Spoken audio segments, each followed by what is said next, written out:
Hi y'all, welcome to my channel, welcome to a new video, Floating Points, Crush, album review. Let's talk about it. This is the sophomore album from electronic music producer and neuroscientist Sam Shepard, aka Floating Points. He was making waves in the electronic music genre realm in the early to mid 2010s. He was releasing project after project, but it was more of like songs and EPs, and then he decided to release an album in 2015 titled Alenia. That's a bird. There we go. Alenia is actually quite different from what we get on Crush. Alenia has an emphasis on a new jazz approach and electronica music, even incorporating elements of post-rock into the album. Very small elements, but mainly there are textures that pertain to ambient music, new jazz, like I said, and a little bit of techno here and there. The best way you can describe Alenia is progressive electronica music.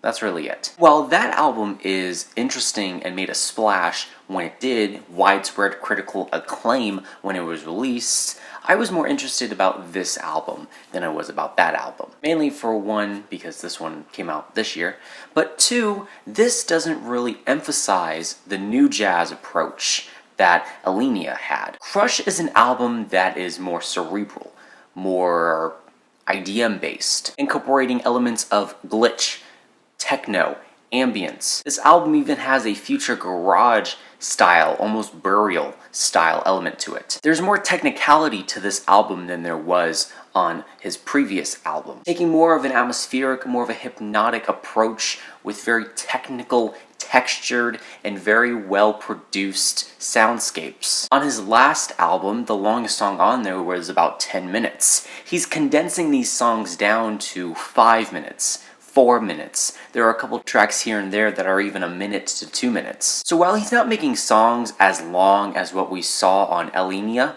he's definitely making them more textured, more impactful, more profound. He's also incorporating new elements into this album as well. Like I said earlier, glitch, techno, future garage, breakbeat a lot of the times, mainly IDM now. While the IDM label can cause headaches for some people, I think it's a great way to kind of summarize this album, because there are many elements of IDM that are in this album, mainly techno, ambient, breakbeat. You can compare this album to other albums that were made by other artists in the IDM realm, like Oneohtrix Point Never, or James Ferraro, maybe even Tim Hecker. Of course, you can't talk about IDM without talking about Aphex Twin, and I do get a sense sometimes here and there that there are Aphex Twin isms in a way, but I definitely can tell this is not an Aphex Twin copy, mock. This has a style that's recognizable. This has a sound that's unique. You start off with the track, it's mainly just a string section that has this chaotic crescendo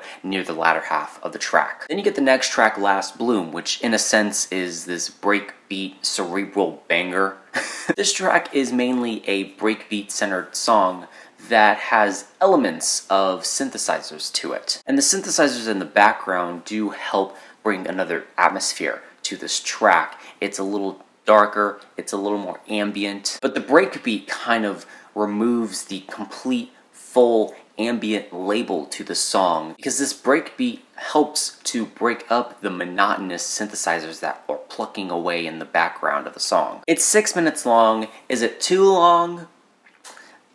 Maybe a little bit, but it's nothing that I wouldn't want to sit through when I'm listening to this entire album. Oneohtrix Modular incorporates more of breakbeat and also includes elements of lavish synthesizers that are emphasized in the latter half of the song as everything builds to this great crescendo. A lot of the longer songs on this album, like LesAlpx, Bias, or the aforementioned Last Bloom, have more of an emphasis on groovy, almost hypnotic and meditative bass lines. On the song LesAlpx in particular, there are these amazing synthesizers that swell up into these walls of synthesizers, and then they kind of teeter off, and then they have this nice little blip here and there of a synthesizer.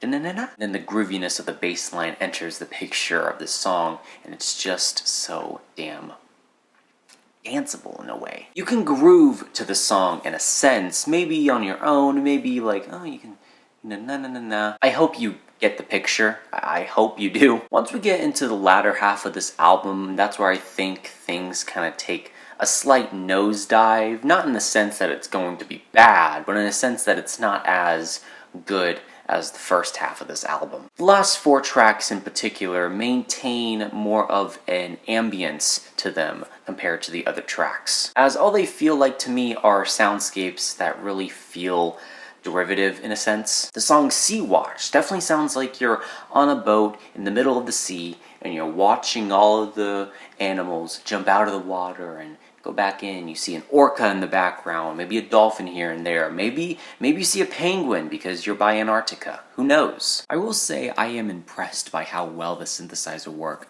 is on this album. They bring new life to this project. It's a fantastic listen. It's highly enjoyable, very cerebral as well. There are a lot of highlights on this album, for me at least. There are so many well-textured synthesizers, the drum beats, the break beats, everything. It comes together very nicely at points. And while I'm not a big fan of the last 3 or 4 tracks of this album, I still find a lot of what's on here to be very intriguing, very interesting, and I am very excited to see what Floating Points can do next. So, Crush by Floating Points, I'll give it a B+. Solid, strong B+. Outro. Thank you so much for watching. I hope you enjoyed. Let me know your thoughts and opinions on this album down below. Let me know what albums you want me to review next, and that is it. Leave a like, comment, share, do whatever you want. Let me know how I can improve future videos down below, and remember, this is only my opinion because music is subjective.